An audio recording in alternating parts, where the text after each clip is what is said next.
నమస్తే welcome to our channel. ఆంధ్రప్రదేశ్లో మరో సంస్థ భారీ పెట్టుబడులు పెట్టడానికి ముందుకు వచ్చింది. మరి 1622 కోట్ల పెట్టుబడులతో ఆంధ్రప్రదేశ్లో రిలయన్స్ సంస్థ నెలకొల్పనుంది. మరి చంద్రబాబు నాయుడు గారు ఇటీవల ఫిక్కీ కార్యవర్గ సమావేశంలో ఈ పెట్టుబడులు పెట్టడానికి అందరూ కూడా ముందుకు రండి, ఇక జగన్మోహన్ రెడ్డి వస్తాడనే రాడు, అది నా భరోసా అంటూ ఆయన మాట ఇచ్చారు. మాట ఇచ్చిన వెంటనే కాగ్నిజెంట్, రేమండ్స్ సంస్థలు కూడా ఆంధ్రప్రదేశ్కి రావడం జరిగింది. మరి ఇప్పుడు రిలయన్స్ సంస్థ కూడా ఆంధ్రప్రదేశ్కి రావడాన్ని ఏ విధంగా చూడాలి తెలుసుకునే ప్రయత్నం చేద్దాం. దీన్ని విశ్లేషించడానికి మనతో పాటుగా ఉన్నారు సీనియర్ జర్నలిస్ట్ దుర్గకుమార్ గారు. నమస్తే సార్. నమస్తే అమ్మ శ్రావణి, మన వీక్షకులు. ఒక పక్క రాష్ట్రంలో వైసీపీ అల్లర్లు సృష్టించాలి, శాంతి భద్రతలకి విఘాతం కలిగించాలని చెప్పి ప్రయత్నం చేస్తుంది. మరో పక్క ఎవరు ఎన్ని చేసినా సరే నేనున్నాను, నాది భరోసా, మళ్ళీ జగన్మోహన్ రెడ్డి వచ్చే ప్రసక్తే లేదని చెప్పి చంద్రబాబు నాయుడు గారు చెప్పడం జరిగింది. మరి చెప్పిన వెంటనే నిన్న చూసుకున్నట్లయితే కాగ్నిజెంట్, రేమండ్స్ ఇటువంటి సంస్థలన్నీ కూడా ఆంధ్రప్రదేశ్కి వస్తున్నాము అని చెప్పి వాళ్ళు ట్విట్టర్ ద్వారా ట్వీట్ చేసి చెప్పడం జరిగింది సార్. మరి ఇప్పుడు రిలయన్స్ సంస్థ ఏకంగా 1622 కోట్ల పెట్టుబడులు, దాదాపు 1200 మందికి ఉపాధి కల్పించడానికి ముందుకు వచ్చింది. ఈ పరిణామాన్ని అంతటినీ కూడా ఏ విధంగా చూడాలంటారు? అంటే 2019 నుంచి 24 మధ్యలో ఆంధ్రప్రదేశ్లో వచ్చిన ప్రభుత్వం కానీ, అప్పుడున్న ముఖ్యమంత్రి కానీ, వాళ్ళ విధానాలు కానీ, పారిశ్రామికవేత్తలు కానీ, పెట్టుబడిదారులకు కానీ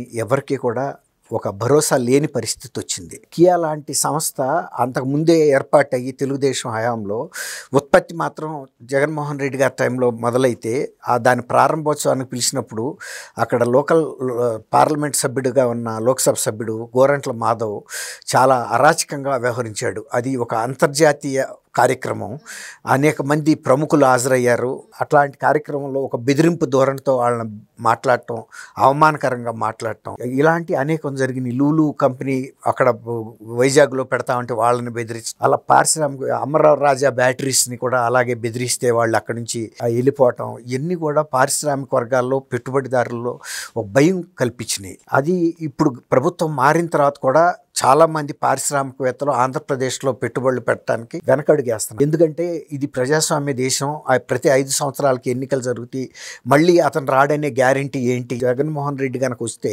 రేపు మా పరిస్థితి ఏంటి? పెట్టుబడులు పెట్టిన తర్వాత తీరా పీక్కుని వెళ్ళలేరు, అట్లా అని కొనసాగించడం లేరు. అలాంటప్పుడు మేము చాలా ఇబ్బందుల్లో పడతాం కదా అని సందేహంగా ఉన్నారు. అది మొన్న అంతర్జాతీయ పెట్టుబడుల సమావేశానికి చంద్రబాబు నాయుడు గారు, లోకేష్ గారు వెళ్ళినప్పుడు కూడా ఆ అభిప్రాయాన్ని వ్యక్తం చేసినప్పుడు వాళ్ళు కూడా అంతకు మించి వాళ్ళతో చర్చలు జరపలేదు.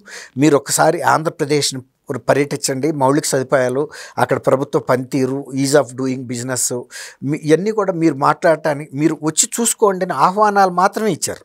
ఎందుకంటే ఒక్కసారి ఇక్కడికి వచ్చి చూసుకున్న తర్వాత పరిశ్రమలు పెడతారనే ధైర్యం వాళ్ళకు ఉంది.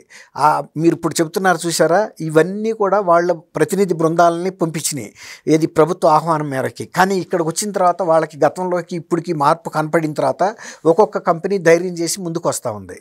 ఇప్పుడు మీరు చెప్పినట్టు రిలయన్స్ వాళ్ళు సాఫ్ట్ డ్రింక్స్ అంటే శీతల పానీయాలు, జ్యూసెస్, ఫ్రూట్ జ్యూసెస్, తర్వాత ప్యాకేజ్డ్ వాటర్ ప్యాకెట్ యూనిట్స్ కలిపి ఒకే సంస్థగా ఏర్పాటు చేసి ఒక 80 ఎకరాల స్థలాన్ని కూడా అడిగారు. 80 ఎకరాల స్థలాన్ని ఒక రేటు మీద ప్రభుత్వం కేటాయించింది. అందులో మీరు అన్నట్టు వాళ్ళు ఒక 1622 కోట్ల రూపాయలు పెట్టుబడి పెడతారు. ఒక 1200 మందికి ఉపాధి ప్రత్యక్షంగా కలుగుతుంది. అందులో పరోక్షంగా కూడా ఇంచుమించుగా అంత కలుగుతుందని మనం ఈజీగా చెప్పొచ్చు. అంతకన్నా ఎక్కువ కూడా కలుగుతుంది. ఎందుకంటే ఫ్యాక్టరీల్లో పనిచేసే వాళ్ళే కాకుండా వాళ్ళు రకరకాలైనటువంటి వస్తువుల్ని వాడతారు కాబట్టి వాటికి సంబంధించిన ఇతరులకు కూడా కొంత ఉపాధి కలుగుతుంది. తర్వాత ట్రాన్స్పోర్టేషన్, ఇప్పుడు అది అక్కడి నుంచి రాష్ట్రంలో అన్ని ప్రాంతాలకి వెళ్ళాలి. అట్లాగే కర్నూలులో పెడుతున్నారంటే వాళ్ళు చాలా వ్యూహాత్మకంగా పెడుతున్నారని మనం భావించాలి. ఎందుకంటే అది తెలంగాణకు కూడా ఈక్వల్గా డిస్టెన్స్లో ఉంది, చాలా దగ్గరగా ఉంది. అటు చెన్నై కారిడార్కి దగ్గరలో ఉంది, మళ్ళీ బెంగళూరు కారిడార్కి కూడా దగ్గరలో ఉంది.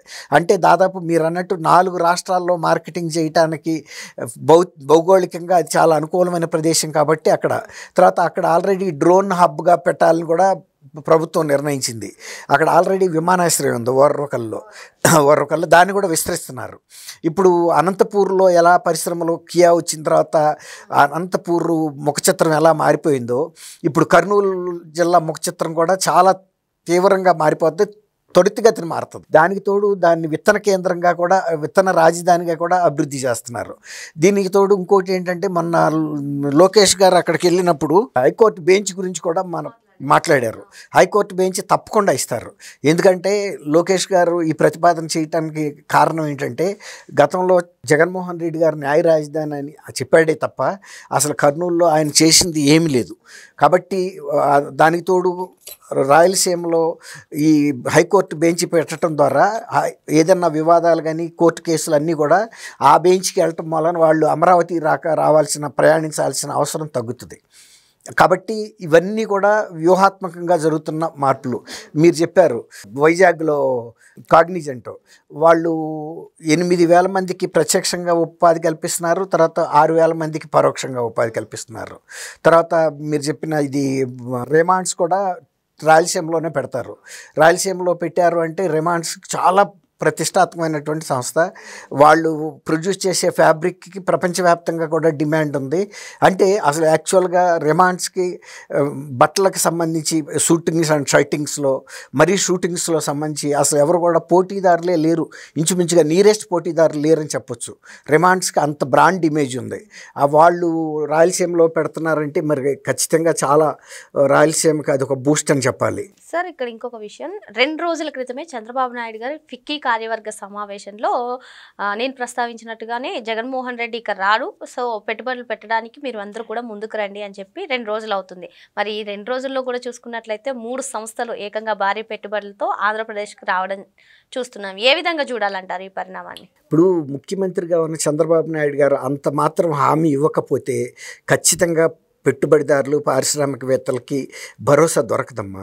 గతంలో కూడా జగన్మోహన్ రెడ్డి వస్తే ఏం చేస్తారు, ఈవెన్ మీరు ప్రస్తావించినట్టుగా లోకేష్ గారికి కానివ్వండి, చంద్రబాబు నాయుడు గారికి కానివ్వండి, మళ్ళీ జగన్మోహన్ రెడ్డి వస్తే మా పరిస్థితి ఏంటి, రాదని చెప్పి మాకు హామీ ఇవ్వగలరా? భరోసా డైరెక్ట్గా అమరావతిలో కూడా ఒకసారి ఒక మీటింగ్లో పెట్టినప్పుడు, ఒక ఉన్నత స్థాయి మీటింగ్లో ఇదే అడిగారు. అప్పుడు చంద్రబాబు నాయుడు గారు కూడా ఇవాళ చెప్పినంత భరోసాగా ఆయన ఆ రోజు చెప్పలేని పరిస్థితి. ఎందుకంటే అప్పుడే రాష్ట్రాన్ని అన్నిటినీ కూడా ఒక క్రమ పద్ధతిలో సంస్కరించుకుంటూ వస్తున్నారు. అది ఊహించని ప్రశ్న చంద్రబాబు నాయుడు గారికి కూడా. ఊహించని ప్రశ్న అప్పటికప్పుడు ఆయన చెప్పే పరిస్థితి కూడా లేనప్పుడు అలా మీరు అంటే మీరు అలా ఆలోచించొద్దు, మన అందరం కూడా సమిష్టిగా కృషి చేద్దామని ఒక మోస్తరు సమాధానం చెప్పారే కానీ నిన్న చెప్పినంత ఖచ్చితంగాను ఒక ధైర్యంగాను ఒక భరోసాగాను చెప్పలేదు. నిన్న ఫిక్కీ సమావేశంలో ఎందుకు చెప్పారంటే, ఫిక్కీ సమావేశం అనేది కీలకమైన పెట్టుబడిదారులందరూ అందులో ఉంటారు, వ్యాపారానికి సంబంధించిన వ్యాపారవేత్తలు ఉన్నారు. కాబట్టి ఆ వేదిక మీద నుంచి ఆ సందేశం ఇవ్వటం ద్వారా అది ఒక అంతర్జాతీయంగా కూడా వెళ్ళిపోద్ది. ఆ న్యూస్ వాళ్ళు గ్రూపుల్లో షేర్ చేసుకుంటారు, తర్వాత బిజినెస్ పత్రికల్లో ప్రచురితం అవుతాయి, మ్యాగజైన్లో ప్రచురితం అవుతాయి అక్కడ జరిగిన కార్యక్రమం. కాబట్టి ఆ వేదికగా ఆయన ఆ సందేశం ఇచ్చారు అంటే ఈ పారిశ్రామికవేత్తలందరికీ కూడా ఒక ధైర్యం వచ్చింది. ఒకటేంటంటే ఎంత భూతాన్నైనా మనం చూస్తాం అల్లావుద్దీన్ అద్భుత దీపంలో లాగా, ఒక సీసాలో కనుక భూతాన్ని బిగించేస్తే ఆ బిరడా తీస్తే తప్ప రాదు. కాబట్టి ఇప్పుడు జగన్మోహన్ రెడ్డి అనే ఒక ఈ భూతాన్ని ప్రజలు సీసాలో పెట్టాలి, బిరడా బిగించి ఇచ్చారు. ఇప్పుడు ఆ బిరడా ఓడకుండా చూసుకోవాల్సిన బాధ్యతే ప్రభుత్వం మీద ఉంది. ఆ బంధించింది ఈ ప్రభుత్వం కాదు, చంద్రబాబు నాయుడు గారు అంతకన్నా కాదు, ప్రజలు బంధించి ఆ సీసాని అత్యంత భద్రంగా ఆయనకు అప్పచెప్పారు. ఆయన అదే చెప్పాడు, నాకు ప్రజలు ఇచ్చిన బాధ్యతని నేను సక్రమంగా నిర్వర్తిస్తాను, ఆ భూతాన్ని మళ్ళీ తిరిగి బయటికి రానివ్వను, నేను అత్యంత అప్రమత్తతో ఉంటాను, గతంలో లాగా కాదని కూడా చెప్పాడు. గతంలో కొంత మేము తక్కువ అంచనా వేయటం వలన కూడా పొరపాటు జరిగింది, ఇప్పుడు నుంచి కూడా మేము చాలా అప్రమత్తంగా ఉండి, ఒకసారి ప్రజలు బాధపడ్డారు, ప్రతిపక్షంలో ఉన్న మేము అందరం కూడా మొత్తం ఆంధ్రప్రదేశ్ సమాజం అంతా బాధపడింది. తర్వాత పెట్టుబడులు లేక, ఉపాధి లేక యువత బాధపడింది. తర్వాత నగదు చలామణి లేక కూడా రాష్ట్రం వెలవెలబోయింది. బ్రహ్మాండంగా ముందుకు అడుగులేస్తున్న అమరావతి కుదేలైపోయింది. అలాగే పోలవరం ప్రాజెక్టు అన్నీ ఒకటని కాదు. తర్వాత ఎక్కడ కూడా కొత్త పరిశ్రమలు ఏర్పాటు కాలేదు.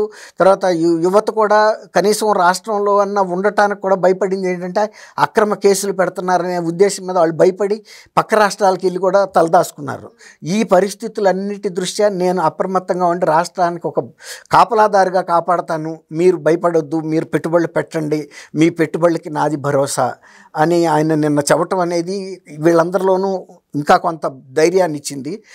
మీరు అన్నట్టు ఒక్కొక్క కంపెనీ వస్తుంటే మీకు తెలీదు, అంటే 1990 ప్రాంతంలో చంద్రబాబు నాయుడు గారు ఫస్ట్ టైం 1991 ప్రాంతంలో ఈ సైబరాబాద్కి ఫస్ట్ అడుగులు వేశారు ఆయన. ఫస్ట్ అడుగులు మాకు బాగా గుర్తు. అప్పుడు నేను ఉదయంలో పేపర్లో ఉన్న డిప్యూటీ చీఫ్ రిపోర్టర్గా. అప్పుడు మేము చూసి అది ఇవాళ మీరు చూస్తున్న సైబర్ టవర్స్ దగ్గర సింగిల్ రోడ్డు మాత్రమే కంకర్ రోడ్డు ఉండేది.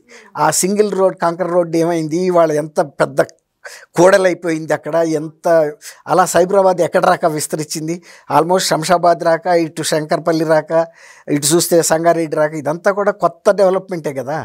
అట్లా ఇప్పుడు తొలి అడుగులు పడుతున్నాయి. అంటే మళ్ళీ పారిశ్రామికవేత్తలు ధైర్యంగా ముందుకు రావటం, అది గతంలో లాగా కాకుండా ఇప్పుడు రాయలసీమ ప్రాంతంలోనూ ఉత్తరాంధ్రలోనూ సమానమైన ప్రాధాన్యత ఇచ్చుకుంటా ఎక్కడ ఏవి పెట్టాలనేది పరిశ్రమల్ని అటు డైవర్ట్ కూడా చేస్తున్నారు. అమరావతి రాజధానిగా డెవలప్ అవుతుంది. అలాగే కడప, కర్నూలు, అనంతపూర్ ఇవన్నీ కూడా పారిశ్రామికంగా డెవలప్ అవుతున్నాయి. మళ్ళీ సాఫ్ట్వేర్ ఇండస్ట్రీ వచ్చేటప్పటికి వైజాగ్ పంపిస్తున్నారు.